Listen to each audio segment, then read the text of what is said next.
बोले सियावर रामचंद्र की, पवन सुत हनुमान की, उमापति महादेव की, बागेश्वर धाम की, सदगुरु देव की, संत समाज की, हर हर महादेव।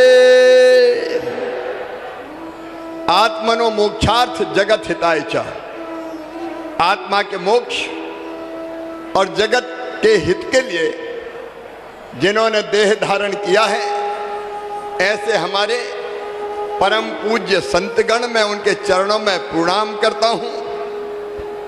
सदगुरुदेव भगवान हमारे बीडी शर्मा जी यहाँ उपस्थित, सबसे पहले मेरी भांजियां जो आज दाम्पत्य सूत्र के बंधन में बंध रही है, और लाखों की संख्या में उपस्थित आप सब ऐसे भक्त हैं जो बालाजी के दर्शन करके लोक कल्याण के भाव से आप पधारे। मैं आप सबके चरणों में भी प्रणाम करता हूं। सिया राम मैं सब जग जानी, करहूं प्रणाम जोर जुग पानी। लेकिन आज मेरा मन आनंद से भरा हुआ है, और इसलिए भरा हुआ है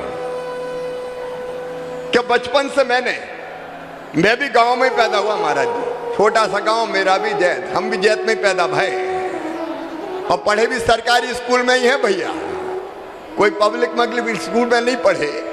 तो बचपन से हम ये देखते थे कि बेटा और बेटी के बीच भेद होता है, बेटा ज्यादा लाडला होता है और बिटिया कम प्यारी होती है। कई बार तो बेटियां कोख में मारी जाने लगी स्थिति पैदा हुई। तब मन में वेदना होती थी महाराज जी कि हे भगवान, वो दिन कब आएगा जब बेटा और बेटी बराबर माने जाएं।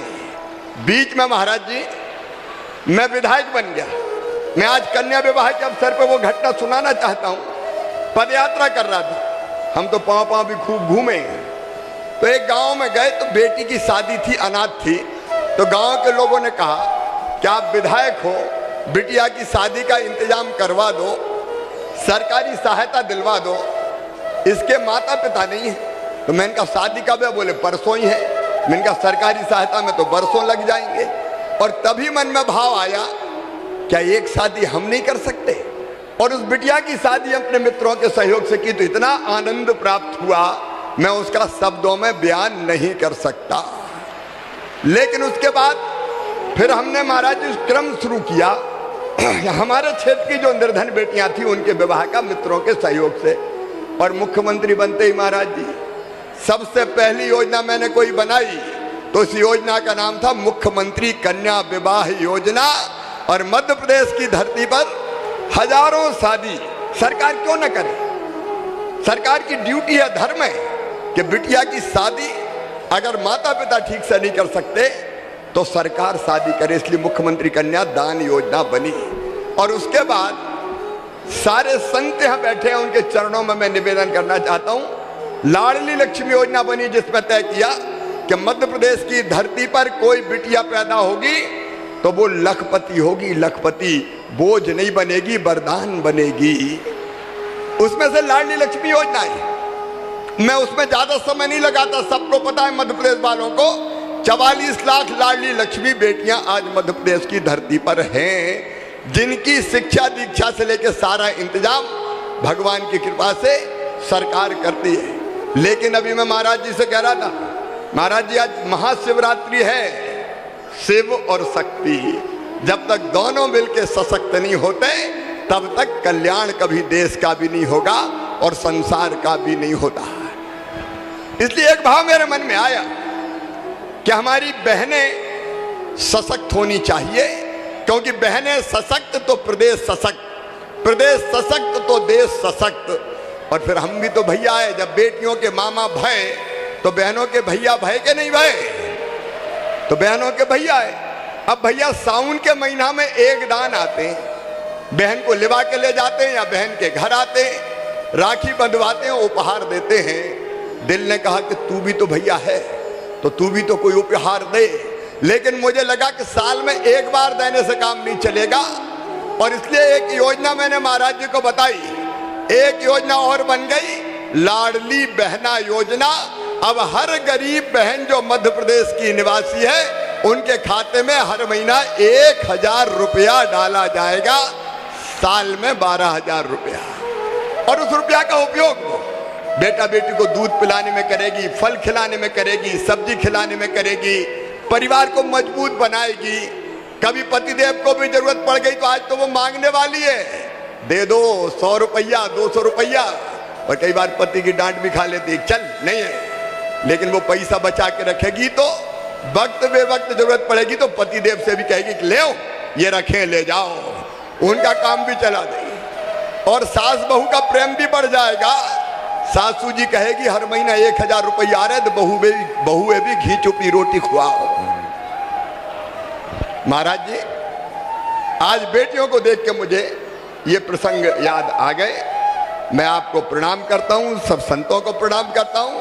और देखो भैया, भगवान को प्राप्त करना जीवन का अंतिम लक्ष्य है, परमात्मा की प्राप्ति। और भगवान कैसे प्राप्त होंगे?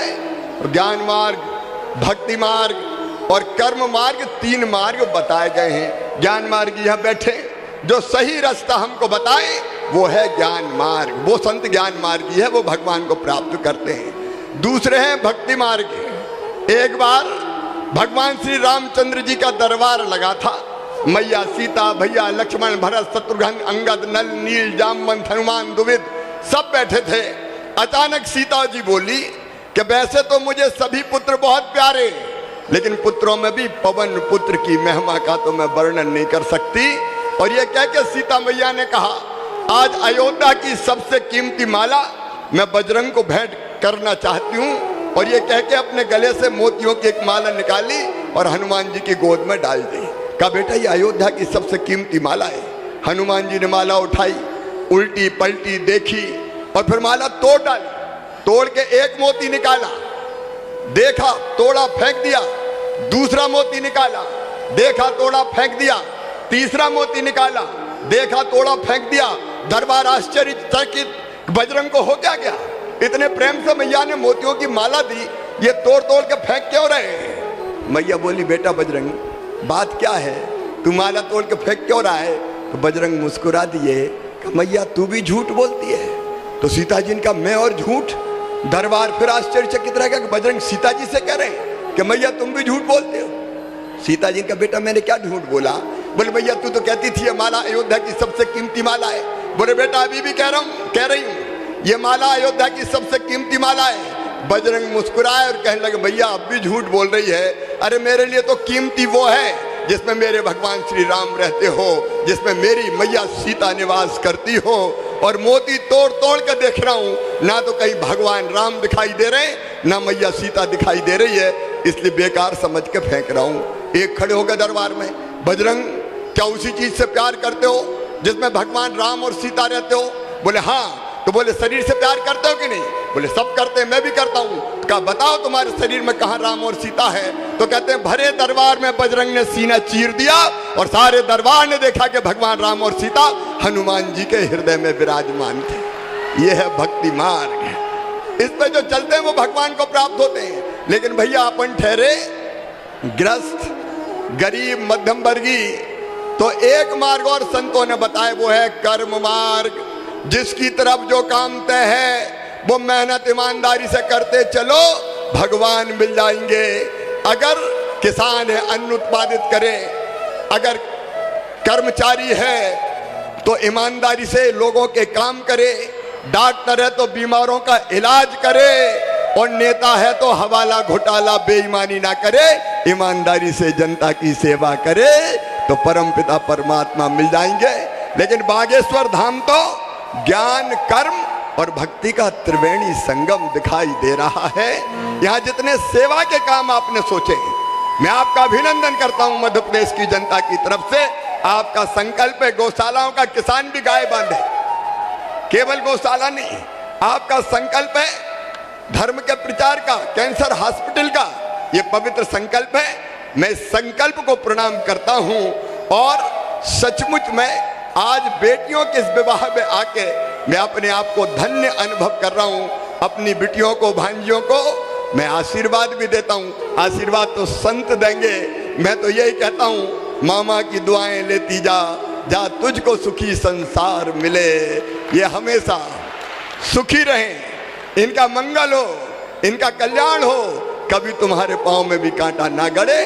बालाजी भगवान से भी यही प्रार्थना करते हुए मैं अपनी बात समाप्त करता हूँ। मेरे साथ एक बार फिर बोलिए, सियावर रामचंद्र की, पवन सुत हनुमान की, उमापति महादेव की, बालाजी भगवान की, बागेश्वर धाम की, धर्म की, अधर्म का नाश हो, प्राणियों में सद्भावना हो, विश्व का कल्याण हो, भारत माता की जय हो, गौ माता की जय हो। हर हर महादेव।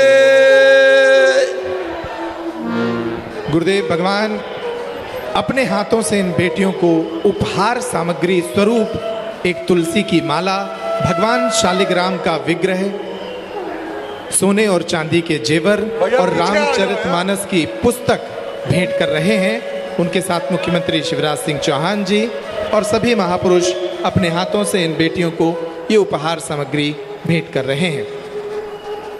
एक अनूठे और अभूतपूर्व विवाह समारोह में सम्मिलित होने का अवसर मिला है। एक ऐसा समारोह जिसमें भारत के चारों दिशाओं से धर्म जगत की विभिन्न विभूतियां इन बेटियों को आशीर्वाद देने पहुंची हैं। हमारे पूज्य गुरुदेव भगवान इन्हें आशीर्वाद दे रहे हैं। साथ ही मध्य प्रदेश के मुखिया माननीय शिवराज सिंह चौहान जी, भारतीय जनता पार्टी के प्रदेश अध्यक्ष BD शर्मा जी, मध्य प्रदेश शासन के वन मंत्री आदरणीय विजय शाह जी, लंदन से पधारे राजराजेश्वर महाराज जी, पूज्य आचार्य अनिरुद्धाचार्य जी, लंदन से राज परिवार के प्रतिनिधि के रूप में पधारे साइमन ओबन जी। ये बेटियां आज अपने भाग्य पर इतरा रही होंगी। जो जीवन इनके कालखंड में, पिछले कालखंड में गुजरा है, जो विपरीत परिस्थितियां इन्होंने झेली हैं, लेकिन आज इनका अनूठा विवाह महोत्सव आयोजित हो रहा है। इतने मेहमान, इतने बाराती, जहां देखिए वहां बाराती, इतने घराती, आज सारे रिकॉर्ड ध्वस्त हो गए हैं। वेद की ऋचाओं के बीच, शहनाई के गूंज के बीच इन बेटियों का अभूतपूर्व महोत्सव आज निश्चित रूप से इन्हें जीवन पर्यंत याद रहेगा।